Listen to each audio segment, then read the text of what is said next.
Hi, I'm Jenny Hepler, and welcome to this episode of Connect, the live show that connects your challenges with our solutions.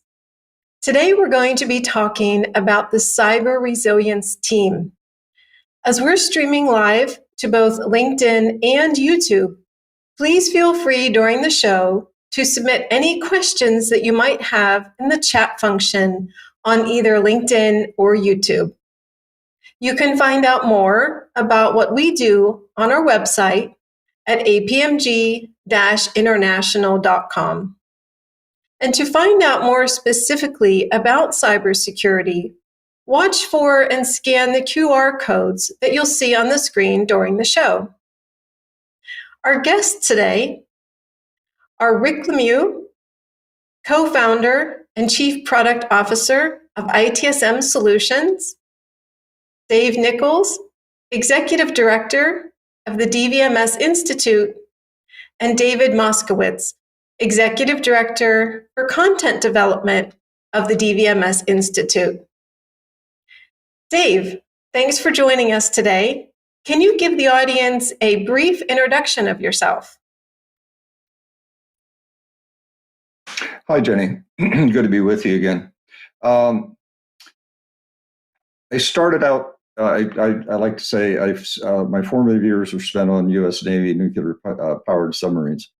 And after I got out of the Navy, I spent some time working on hardware repair, ran a service organization, crossed over to the dark side and got into software development for a number of years, doing large-scale application development, managing those teams.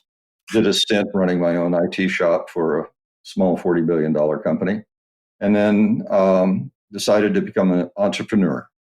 And in 2000, I started ITSM Solutions. Now, ITSM Solutions is the owner of the NCS scheme. All right, partnered with Rick Lemieux on that. And first of the year, I retired from ITSM Solutions and then joined Rick and David. This is my retirement gig with the DVMS Institute. What I actually do at the Institute is work with David, curating the content for the DVMS Institute. Great, thank you. It's great to have you back with us today. David, thank you for joining as well again. Can you give our audience some background on yourself? Again, Jenny, thank you for hosting, and it's delightful to be with you again. I started life not quite knowing exactly what I wanted to do, but not knowing how to get there. So I ended up with 4 majors in school, starting with physics and then math, and then I couldn't figure out, went to soft skills, dark side, if you will, psychology. And then the university started the program that I really wanted, which was computer science. But I couldn't leave anything undone, so I had to finish all 4 of them. Started life as a systems programmer, so I started with software development and was given a choice in 1984 after almost 18 years of employment that I could either move to a place in Texas that didn't have the best environment. My wife and I had just started a family, so the choice was move or goodbye, and I chose the goodbye option. And that was the seminal moment that said, all right, I got to do something else. So I became an entrepreneur and been doing it ever since. I was in the ITSM space, IT service management space, since before it had a name. And one of the companies that I worked for, I don't know how to this day, but they had numbered copies of stuff that IBM ended up turning over to the UK government that formed the basis of what we call today ITIL. And I had a chance to read those in a secure facility and couldn't take the books out of the room, anything else, and got involved with the Agile movement starting circa 1998 or so. Dave and I met each other dealing with IT service management. He was, in fact, my instructor at the time. He likes to say that he taught me everything that I know. And I like to say that what he did is fill in a lot of the stuff because I said I'd looked at it and had been involved with it before I knew that it had a name. And we started collaborating in 2011. We've been working together ever since. And a lot of the stuff that we've done and that we're doing now with the DVMS Institute is really an evolution of thinking that we've been dealing with for over a decade. So that it's not something that we've invented for today. It's something that evolved over time so that, as you'll see as we begin to talk about the cyber resilience team, this is something that's matured over, as I said, a long period of time. And we've looked at what works and what doesn't work. And one of the things that Dave likes to talk about is that the system and the approach that we've taken to this doesn't commit any unnatural acts. And that was important to us because both of our backgrounds are real world, having to get stuff done and providing the right set of outcomes. And I think that we've sort of done that with the Institute. So it's been George Burns was asked by Johnny Carson when he's going to retire. And he said to him, said to Carson, "What's retirement?" And Carson said, "I don't know. It's when you stop doing stuff that you don't like doing to do something that you've always wanted to do." And George Burns took a puff on his cigar and said, "If that's the case, I've been retired since I was 3 years old." I don't know what retirement is because to me, I enjoy what I'm doing and I'm not ready to stop doing it. Great. That was an awesome introduction. Thank you. Finally, Rick, it's great to have you with us again for this episode. So would you like to tell the audience a bit more about yourself? And also, can you elaborate a little bit on what the viewers can look forward to on the show today? Absolutely, Jenny. Thank you so much for having me again today. My background, I've been in the IT business over 40 years. Started out in the early days as a test engineer, then moved my way through system engineering, then got real crazy and decided to become an entrepreneur. So I've been in the high-tech business from an entrepreneurial point of view for well over 20 years. I actually started this business with Dave Nichols back in 2005, or at least joined his team in 2005, and been on this journey ever since. So it's been really exciting. We've been focused around helping the industry learn the specific skills they need to manage digital business. And so we have a lot of experience in this space, and we've extended that experience into the world of cybersecurity risk management. In terms of today's session, this is the second of a 10-part series that we're launching in partnership with APMG, which is focused on helping organizations understand the fundamentals of what it takes to build an adaptive, cyber-resilient digital enterprise. The first session we did last week was focused around what it takes to build that cyber-resilient enterprise, whereas today's session is focused in on the roles associated with an enterprise cybersecurity risk management program. And a lot of it depends on the size and complexity of the enterprise. The team may consist of one person wearing many hats, typically in a small to medium-sized business, or many team members working across silos. But the bottom line is that everything starts, with the most senior management establishing the strategy and governance requirements, the topic we're going to talk about in detail today, that basically cascades through the rest of the organization in the form of operational management and execution. I think the key takeaway from today's session is why leadership needs to set the rules and why the rules need to be focused in on preventing adverse business outcomes, all right? Basically protecting the business, ensuring its resiliency, which is a problem that every business faces today. So with that, Jenny, I'll turn it back over to you and we can get going on the questions. Great. Thank you. It's going to be a really interesting show today with a lot of great information. So again, to the audience out there, please ask this awesome panel any questions that you have, and we'll try to answer them live on the show. So let's go to our first question. So what is cyber governance and who is responsible for it? David? Jenny, there are two parts to that question, and I'll take the first part and let Dave deal with the second. But I want to set a bar of continuity between the last session, in which we talked about taking a systems approach to managing digital business risk that supports the organizational capability to create and protect and deliver digital business value. It's create and protect, not create, then protect. This approach mandates taking a whole organizational approach that includes governance and assurance, not a siloed one. And a whole organizational approach to governance also means that it aligns with an organizational approach to quality. And this starts at the very top of the organization. This approach establishes the systems goals, the strategic objectives, and the rules inclusive of quality.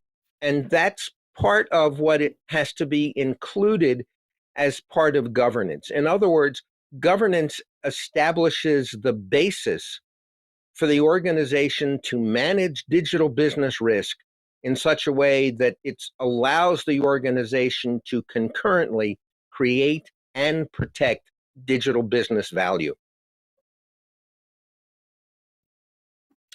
Perfect. Thank you. Dave, did you have something to add to this? Yeah, I'd want to pick up where David left off. In our recent book, A Practitioner Guide to Adapting the NIST Cybersecurity Framework, we detail our approach for the team, all right? And as Rick mentioned in our last Connect session, cybersecurity is a team sport, all right? You don't do it individually. It's not siloed, all right? So what we put together is an approach that, as David said, starts at the top. Now, our model is scalable, all right, from a one-person shop to a multi-billion-dollar company. So I'm going to use names. I'm going to name names, but I want to also describe what the role is. And let's start at the top, the board. All right, the board effectively is responsible for providing oversight. Are you doing the right thing? And are you doing it in the right way? A recent trend that we're seeing in the industry is that boards of directors are now realizing that they can be held personally responsible for a cybersecurity breach. And as a result, a lot of boards are trying to find an individual, they call them a tech-savvy board member, all right, that they set up to advise the board on what to do relative to cybersecurity. Well, it goes halfway there, all right? But the whole answer is the board member that is accountable for cybersecurity, for the creation of value and its protection, doesn't necessarily have to be a tech savvy individual, but they need to be really good at oversight, and that means understanding what the right things are. All right, taking advice as to what the right things are, and understanding how to assure the things are done right. And we'll talk about the assurance piece in a bit.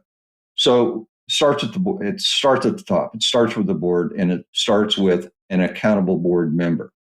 Now, that board member doesn't do it by themselves. We have an entity we're calling a risk team. Now, that's nothing that we invented. It's starting to be a trend that we're seeing, is that the organization assembles a team, all right, that is responsible for advising the board. Okay, the spin we put on it is that you need somebody in that team that has responsibility for operations. Operations is getting stuff done. Okay, and as David pointed out, this is about creating value and protecting it, not then protecting it. So the operation, whoever has overall charge of operations, needs to be part of this team. All right, they have two duties on this team. we created another role, all right, called Digital Business Risk Manager. All right. You're going to hear digital business risk. Instead of beating a dead horse, I'm just going to start calling it risk, so we just don't get caught up in a lot of words rolling around. So the Digital Business Risk Manager has responsibility for enterprise risk with a focus on digital. Okay. Now, depending on the size of the organization, as David pointed out, and Rick pointed out, size and complexity, it's a role. Somebody can be assigned that role. The CISO could be assigned that role, right? But it's important that you understand it's an enterprise risk management role. So you got the head of the operations, all right? You got this digital business risk officer, and you have two other roles, all right? You have the architect. In our model, the architect is responsible for the organizational capabilities, what it does, how it does it, in response to what you need to do in order to create, protect, and deliver digital business value. The last but not least, and this is an important thing, that we've done in our model, is we've added the head auditor. Why? Well, the risk, this cybersecurity framework is a risk-based framework. All right, and in order to manage an audit, are you doing it right? You need to have active participation of the auditors, auditing team, in our case, the head auditor, as part of the risk management team. Because what do? They have to inform or advise, I guess is a better word, the board members what's doing it right. What do we have to do it right? So that's the risk team. Now, the two other things that I want to talk about very quickly, I'll cover them very quickly. You need a portfolio program management approach, because create, protect, and deliver digital business value is and will become, in our model, a continual thing that an organization does. And it's best to treat it, and again, depending on size, either as a portfolio of programs, all right, that deal with this. My last point is, what's the project team look like? Again, this is where we bring in not only domain experts and so on, so the standard project management stuff, but we also include an auditor. Why? All right, what the auditor brings to the table in the implementation team, the project team, all right, is the auditor's perspective. Okay, this is how you built it. All right, what questions do I have to ask in order to make sure that it's working, all right, and working properly and delivering the value that is intended? So you put all that together, all right, and what we end up with is as David points out, a whole organizational enterprise approach to this. It's not IT. It's not an IT issue. It's a business issue, and it's a whole organization issue. Completely agree. Do you have something to add, Dave? Yeah, very quickly. Dave talked about the fact that the CISO can be, or the CISO can be, the digital business risk management officer.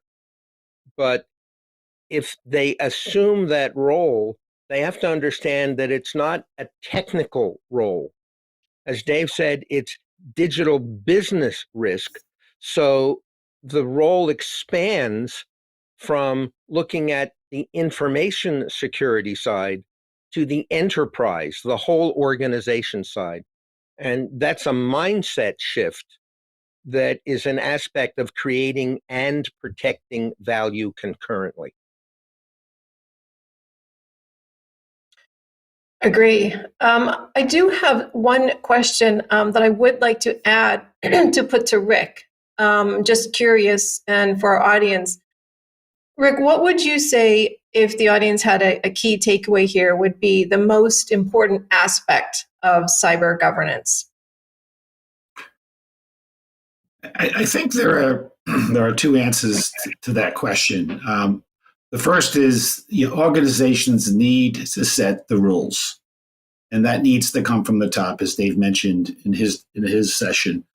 That's been one of the biggest problems that exist in the industry today, is that the rules for managing risk or digital risk are not really, if they've been set, they're not really clear, they're not well communicated, people don't understand them. So what do people do when they don't really understand the rules or don't have any rules? They make up their own rules. And what basically happens at that point, you end up in situations like we're seeing today, where a lot of businesses are being breached either through phishing emails or through technology attacks or other ways. But the bottom line is the rules are the most critical part of your governance program. The second is, it ties into what Dave said as well, is that's building the team to basically understand the rules, operationalize the rules, and then continually measure whether the rules are being met or not, okay? So what that means is that not only do the senior leadership need to set the rules, they need to invest in ensuring that the rules are implemented and administered at the level that they expect. Perfect. Thank you for that. So with that, I would like to move on to our second question. So our second question is, how do you break down silos to enable this approach to work? Now, before we go to the panel for the answer to this question, we do have a video that was sent in from Patty Blackstaff, CEO of Global Sway, who sent in her remarks for this question for this episode. So let's have a listen to what she had to say. 3, 2, 1. When we talk about breaking down silos to make this approach work, let's start with what governance is, because governance refers to the structure, systems, and practices in place for meeting strategic planning and objectives, right? It's understanding the mandates, risks, challenges, and the operational context of the organization. Now, that's achieved through oversight of policies, procedures, plans, programs, and projects. It's the creation, protection, and delivery of meaningful information. It's the skills and knowledge of those within the organization. So teams need a systems approach, much like the book, right? It's based on 3 things: strategic intent, operational intent, and value intent. I love this quote by Rohini Nilekani. We cannot be mere consumers of good governance. We have to be participants. We must be co-creators. So the resilient organization is going to see beyond the old standard fiduciary and compliance risk model, right? They're going to look at strategic risk, marketing and sales risk, financial, operational, human risks, compliance and legal, yes, but catastrophic risks, and finally, the most important technology risk that is coming to the forefront as we are leaning further and further into the digital age. Teams have to consider interconnectedness and interdependency. So if you're going to be resilient, you also have to be adaptive. We're working in constantly changing environments. An adaptive organization, it grows with the change. Interconnectedness, it's a fundamental principle of this systems approach. So silos, they fail us because everything within an organization is interconnected. And oftentimes it doesn't appear that way. But if you think of interconnectedness differently, if you think of it sort of like the chair and the chair can't exist without the tree. They are forever interconnected. And it's like glass to sand. So there's this synthesis that needs to happen, this focus on the whole thing, all of the whole and the parts all at the same time. That can be kind of confusing for some people because it's such an emergent process. But if you look at it as the sum of the parts, not gathered, but how they work together to create the whole effect, then you're talking about breaking down silos. It's like a beautiful gourmet meal where the sum of the parts work together to create this complex mixture of palate-pleasing glory. Not just the parts or the ingredients gathered on the counter, not even the sum of the parts and how they're just tossed into a bowl. Nah, It's the interconnectedness. It's how they work together to create an effect that is complex and exquisite on your palate. So when we're looking at value, we have to understand that if you want governance to work, it must be cross-functional. There have to be feedback loops and understanding interrelatedness between the new systems and the old systems as their causality flows dynamically. The strategic, operational, and value intentions, well, they work together for that complex mixture to provide creation, protection, and delivery of the digital business value. What do systems-wide value creation, collaboration, and organizational commitment look like? Well, it can look like communities of practice, transition leads across teams, paying attention to touch points and impact events, watching for intersecting processes, finding a shared language, offering clarity on direction with consistent communication. The intent of governance is for the whole to work as the overall effect of the interrelated parts, not just the collective or the sum of those parts. You want to break down silos. Organizational systems must be intent on creating, protecting, and delivering that business value, as you so often describe when we're in conversations. Context, it must be relevant, sense-making. There has to be empathy and mutual understanding, a common language without jargon, collaboration, processes at all the intersects, communication that's consistent with multiple channels, relationship building. And then, of course, only when you've done those things are you able to celebrate, provide feedback, foster trust, and create an environment of, and a culture, I guess, of safety and integrity. So the organization needs to focus on strategic intent, operational intent, and value intent, because your governance actually guides the way toward breaking down silos through interconnected processes.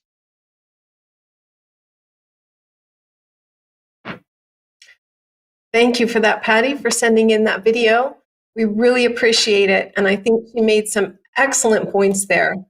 So with that, let's go to the panel now for their answers to this question.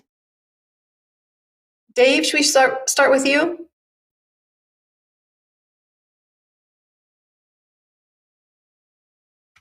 Oh, I'm sorry. Yes, I am too. My apologies. All right. When you look at the digital value management system, it basically incorporates the approach that Patty was talking about, the approach for teams working together, interconnected, creating, protecting, and deliver digital business value. The overview that she was talking about, that flow, really what she was articulating very, very well was how does information communication flow within an organization? That's critical in the context of feedback. Who knows what, when, do they have the right information at the right time, so on and so forth, in order to do the work. The other flow she was talking about was the flow of work. How does work flow throughout the organization? How does an individual connect with other teams, or other teams connect with other teams?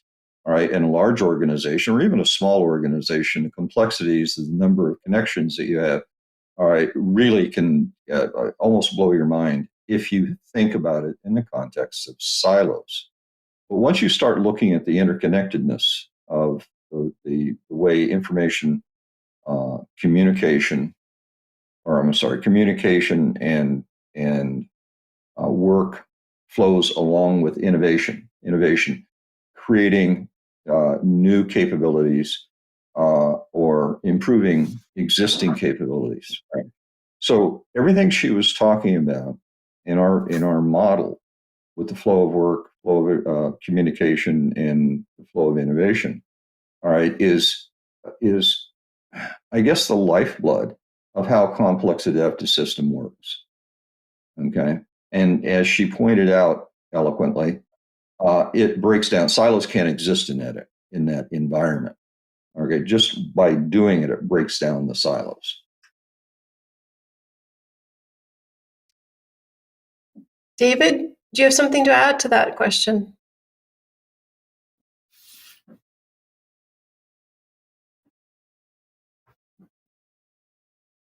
I can't hear you, David. Can you hear me now? Yes. Sorry Yes. about that. One of the things that we've crafted is this idea of how knowledge is shared and used within the organization. And the types of things that Dave and Patty were talking about only works if there is some type of structure that enables the type of trust and transparency that Patty was talking about. And part of what we've done is craft a way of dealing with that that looks at what I'm doing or what my team is doing because it's scalable. If it's one person, I know what I'm doing and what I have to do. If it's a team, the team knows what they've done, what they're doing, and what they have to do. But the teams have to be aware of what other contributors to the outcomes are also doing. So on one hand, we have, I know what I did. On the other hand, I need to know what other contributors are doing to the overall outcome. But we also have to be aware of the strategic and operational intent, which sets the overall direction for where we're going. Well, if you have a model that says, excuse me,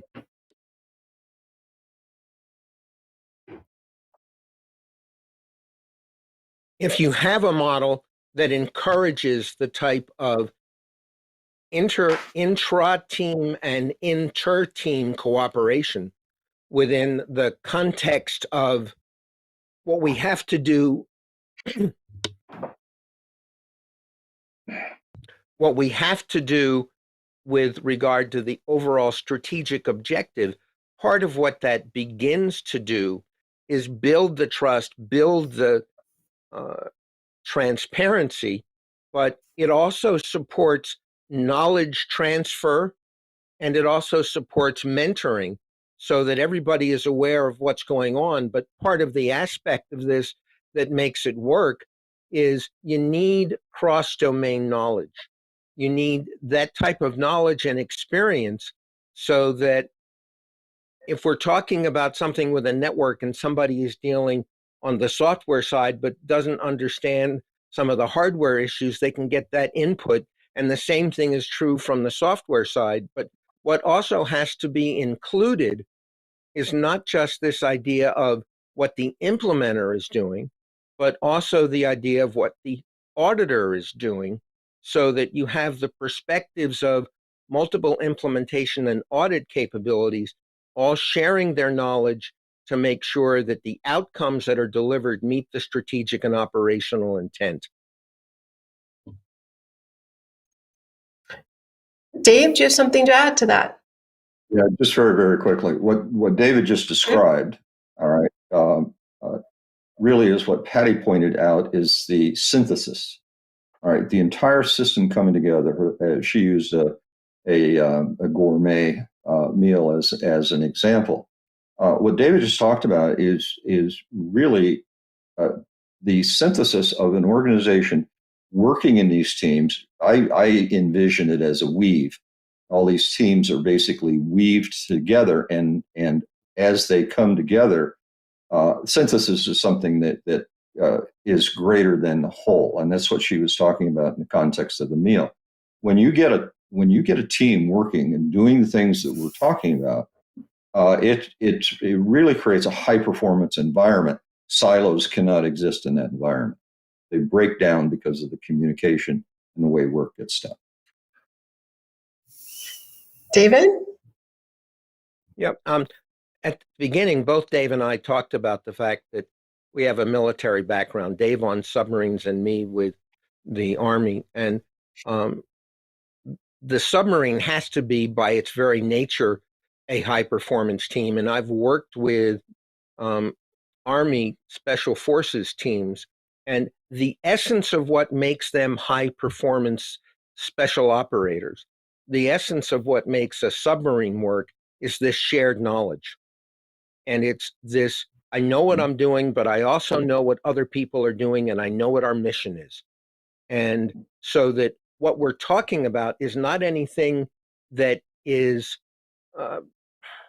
hasn't been done since the formation of a submarine force and the Army special warfare stuff going back decades. So all we're doing is saying that this works, and there's a model that proves that it works. And it's amazing when you have a high performance team. It just comes together and everything clicks. Great, thank you for those answers. I think this is a really hot topic at the moment. I've seen so much being written right now about this. We could probably do a whole show on the silos. So thank you for that. Rick, did you have anything to add to that really quick? Yeah, I just to kind of bring it up a notch, it goes back to what I said earlier. If the rules are set and the rules are communicated and people understand the rules, then I think that enables this collaborative environment, this knowledge sharing environment that Dave and David have talked about. I think one example that just jumps to my mind immediately is from the movie Apollo 13, when they ran into a situation where they were running out of oxygen because the filtering system wasn't working right. So they had to bring together this entire team of experts on different aspects of the spacecraft to figure out what they could do to fit this square peg in this round hole. And you think about how little time they had to do that. So that's why it's really important for teams and silos to be working in the way that David described, because, cybersecurity is going to present other challenges to businesses that they need to deal with immediately, because it could impact lives, it could impact businesses, it could impact employment, it could impact a lot of things. So it's really important for organizations to begin to set themselves up to support this model. Exactly. Thank you. So with that, let's move right along to our next question. What is cyber assurance and who is responsible for it? David? Without getting into the details, assurance, if you will, is knowing that you did the right things the right way. It includes appropriate measures, metrics, and most importantly, feedback loops to identify performance gaps and then be able to take action to close those gaps as quickly as possible. We build assurance in, and it's the essence of create and protect versus create, then protect, so that you build it in. We've discussed cyber resilience from the perspective of quality. By building it in, it's an enterprise quality issue that's added from the beginning. Assurance is part of implementation. That's why we talked about, in response to the previous question, including on the teams, the perspective of the implementer and the auditor. Notice that's perspective. In a small organization, somebody may have to put on two hats, but the idea is build it in, including quality and assurance, rather than inspecting it in or adding it in later. Perfect. Thank you. Dave, did you have something to add to that? Yeah, I'll do another shameless plug for our book. In the book, we describe the CPD model, which is a complex adaptive system. All right, and in the CPD model, we created, well, actually, David created it, something called QOQM, question, outcome, question, metrics. And it's basically, we took the GQM method, all right, that was developed in the University of Maryland by, I think, I'll butcher the name, Victor Baselli, and which is you ask questions about goals, all right, to determine if you know enough about the goal to be able to build the software. We took that and we've been using it for years in this IT service management space. And when we started looking at this, David said, well, if we take a page out of GQM plus strategies, all right, and we call it QOQM. QO is question, outcome, question, metric. And the reason that's important at an enterprise-wide, whole organization, is you take a look at your business objectives. All right, what are my business objectives? Well, you'll have a lot of them, all right, in a large organization. You maybe have a lot relative to the organization size. Are they the right objectives? How do you know? And so what we do with QOQM is ask questions about the objectives. And what that does, it aligns the objectives across the entire organization. Go back to what Patty says. Well, that forms strategic intent. All right, this is what we want to do as an organization. Well, how do you get to operational intent? All right, well, with QOQM, once you understand the objectives or the outcomes that you want to get to, now you can start asking questions about the goals. How do we actually get there?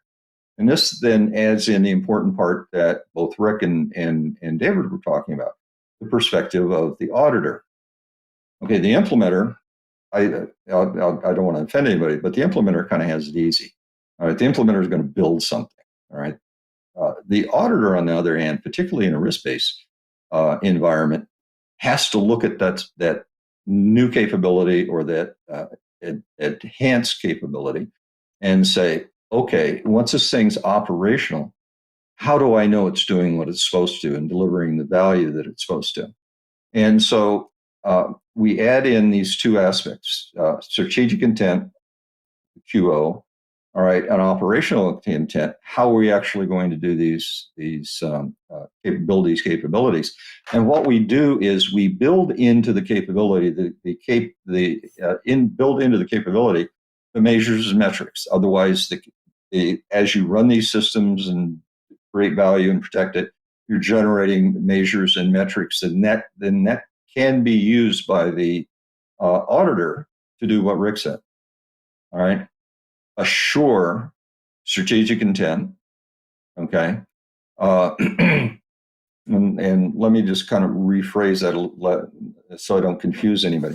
What we're looking at doing, and Patty did it in the proper order. What is the strategic intent? What is the operational intent? All right, and how do we measure value expected? All right, the value delivered. So when you put these two views together in QOQM, all right, and we instrument the capabilities, guess what? What pops out the other end? We know we built it to spec. It's fit for use, fit for purpose. We can measure value created, and we can measure strategic intent. All right, where the strategic policy is executed. Now, the real cool thing about this model and the complex adaptive system described in the CPD model is that we have now a way of that. Patty mentioned this connectedness. All right, this is the glue that holds the whole thing together, because we can measure that connectedness. We can measure how these different capabilities relate to other capabilities, how they're delivered, and the like. The other cool thing it does is it gives an organization an objective way to measure value. All right, that's too deep for this conversation. I could do an entire session on that by itself, but we detail it in the book, and I'm excited about it. I think it's really cool, but I'm a geek. All right, so I live in this stuff all the time. Great, thank you. So we are getting some live questions. So with that, I'm going to move right along so we have time to get all of our questions in. So let's go on to our next question is, who sets the cyber resiliency rules? Dave, do you want to start with that one? Sure. Rick's already stolen my thunder. It's the executive leadership team. All right. The board adopts the paradigm. The executive team is responsible for the objectives and establishing the rules and policies that flow out of that. The organization will self-organize around the objectives. And so setting the rules, all right, and ensuring that they align with the objective is critical. Okay. You may notice I'm old, so I'll make an old reference to Space Odyssey, 2001: A Space Odyssey. And spoiler alert, the HAL 9000 computer tries to kill the crew. Okay. You don't find out until the next movie, right? The reason. All right. The computer, all right, had misaligned goals and objectives. All right. And organizations can do the same thing. Both Dave and I have been consulted in organizations, all right, that are virtually schizophrenic. All right. They have a set of objectives going this way and a set of rules to keep you over there. So the short answer or long answer to a short question is it's the executive leadership team's responsibility to put these rules in place that align carefully with the objectives. Thank you. David, did you have a few comments out there?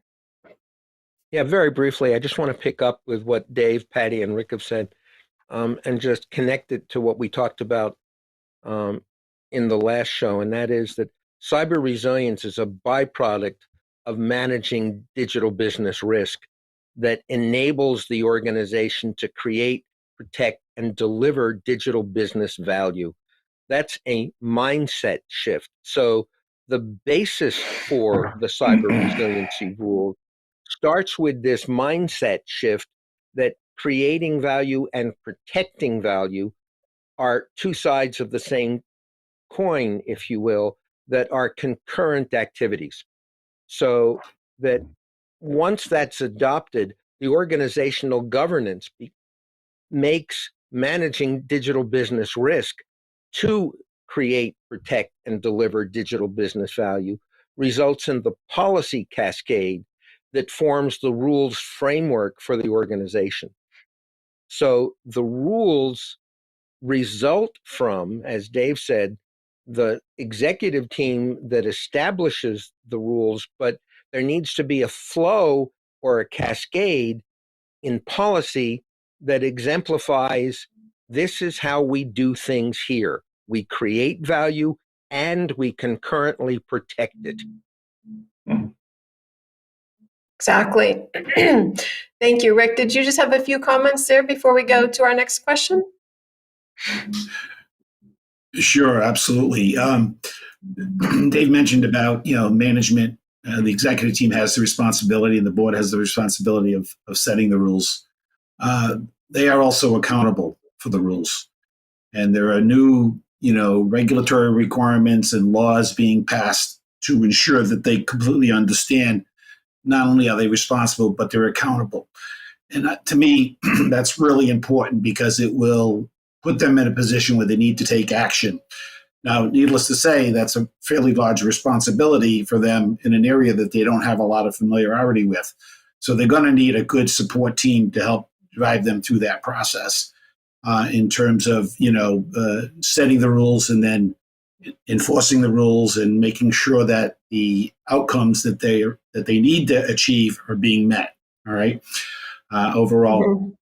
But at the end of the day, this isn't rocket science. It's relatively straightforward. It's just a way for people to think about the problem correctly, and more importantly, the solution.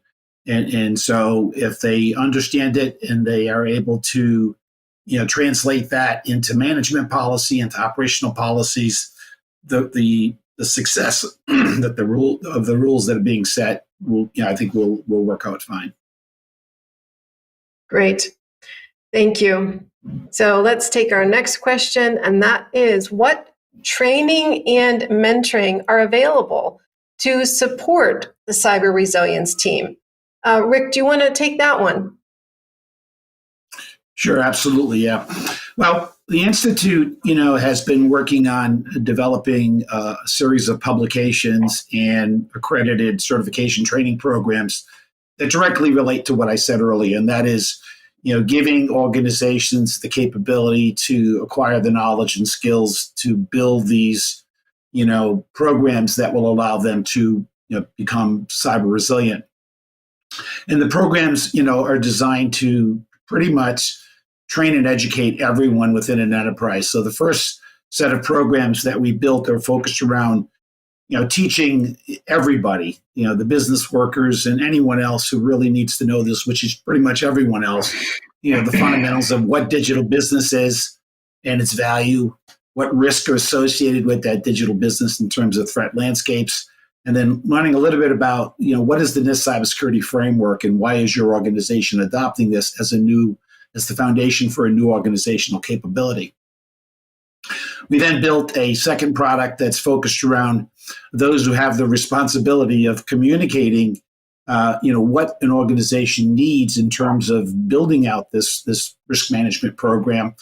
And so we take them on a journey through our foundations program where they learn more detail about the topics we covered in the awareness course.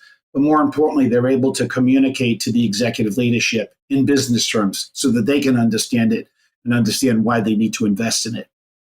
The third ties directly into the nice snapshot of the new book that we're releasing next week, is geared towards practitioners. And we take the practitioners on a deep dive in how to, adopt and adapt the NIST cybersecurity framework as the foundation for your digital business risk management program. We've also, in the new release, we'll be tying that course together with the NIST 853 informative reference, which, if for those of you who don't know what that is, it's really the godfather of all security and risk controls that organizations have available to them in terms of protecting their value and their resiliency.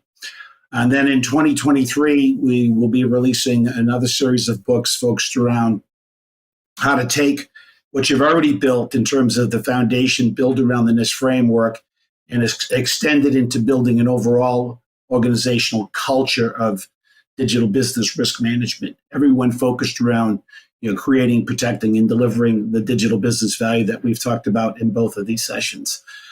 What's really interesting about the whole institute model is it's directly tied into what we've been talking about today. It's a collaborative model. It isn't just David and myself putting this together. We are building a whole community of practice. We have brought in additional authors to create additional publications and training programs that will allow them to share what they know and what they specialize in, with the rest of the world, so that we can all have the fundamental skills that we need as an organization, whether you're a business person or a cyber person or an IT person or an executive, to enable this organizational capability to be enabled and to deliver the value that it needs to deliver, especially in terms of protecting the data and managing the organizational resiliency. Absolutely. Thank you. And for our viewers who are interested in the book, we will be providing a link to it in our social media posts. So please be on the lookout for that. We do have time for one live question. So let me go to that and we'll put this to the panel. Cyber professionals are in high demand. How would the panel recommend retaining key staff? Dave. Well, one of the things I would suggest is train your staff. All right. Look internally. You can teach old dogs new tricks. Just look at David and myself. All right. You can. I get frustrated when somebody asks this question because the answer is real simple. Look in your own organization. Do a skills assessment. All right. Who do you have? What are the skills? And what is your opportunity to upskill those people? Okay. You don't necessarily have to reach outside and bring in some expensive help when you got tried and true professionals in your own organization. Okay. And it drives me crazy when somebody says, "Oh my God, we got 3 million people short, all these cyber skills, so on and so forth." Right. And we got millions of IT professionals sitting in our own organization. All right. That you need to take a look at, and they would appreciate being upskilled. All right. We've got veterans leaving the services worldwide. All right. We have college graduates just entering the workforce. These are all people that you can bring into and train and mentor. All right. If you do it that way, you don't have to necessarily do a plug and play. All right. I'm sorry for droning on, but it's kind of one of these things that set me off. Rick? Okay, thank you for that. We do have a couple of minutes and I want to get to everyone's answers. So, David? Yeah, real quickly, why do people leave? they don't leave necessarily because they like what's going on where they are. Typically, the reason people change jobs is either for money and they've got no loyalty, or they don't feel like they're being recognized and treated. Part of the model that we put together with respect to inter-team, once people have the trust and transparency and see that their values are recognized, all right? If I know what my team is doing, I know what we have to do, I know that I'm not operating in a silo, I know that I'm getting the transparency from other teams, and I know the strategic direction, the operational direction, the value that I contribute, I'm not necessarily going to leave unless somebody makes me an offer I can't refuse. You want to retain staff, treat them differently, involve them in trust, make sure there's transparency, apply what we call the 3D knowledge model, which is inter-team, and operational intent. It's that simple. Thank you. Rick, did you have some comments here? Absolutely. Interesting topic, one that I've been researching and been involved in for a long time. I think in terms of being able to retain key staff, David, you covered some excellent points, and I agree 100% that you need to invest in your organization. People need to feel like they're important, and they are important, and you're making an investment in showing them that they're important. I think the other thing is that, you know, you really need to create this team environment. I think in a lot of IT organizations today, people feel like just individuals. They're not part of a team. They're just this person doing this job or that person doing that job. You really need to instill this whole, you know, organizational team thing, right? And by the way, that includes not just IT and cyber. It includes all of your business professionals, including those in the legal professions, the financial professions, you know, and manufacturing, and so on and so forth, because they're all involved in this, right? So I think, you know, to retain those folks, you need to make them feel more than an individual and part of a team, and then invest in that team and continue to invest in that team. I think in terms of, you know, doing your internal assessment, as Dave pointed out, that's really important because then you can figure out whether you've got some of the talent hidden in your organization that you didn't know about, and then you can bring them in and make them as part of the team as well. I think it also allows you to establish the baseline for recruiting new members to the team to close the gaps that, you know, you've identified. And by having that whole team focus and mentality, that's part of the recruitment process, and bringing in some of this young talent, or even older talent, you know, who can then fill those gaps. One of the things I'll learn, and I'll end with this, is I did a sponsor mentorship program this summer with 4 college students who went through our training program, and then were responsible for assessing the partner that we had teamed them up with. And I was amazed as to how quickly they were able to grab onto these key concepts and basically, tell us exactly what needed to be done in the context of managing that organizational risk. So that tells me that they're young.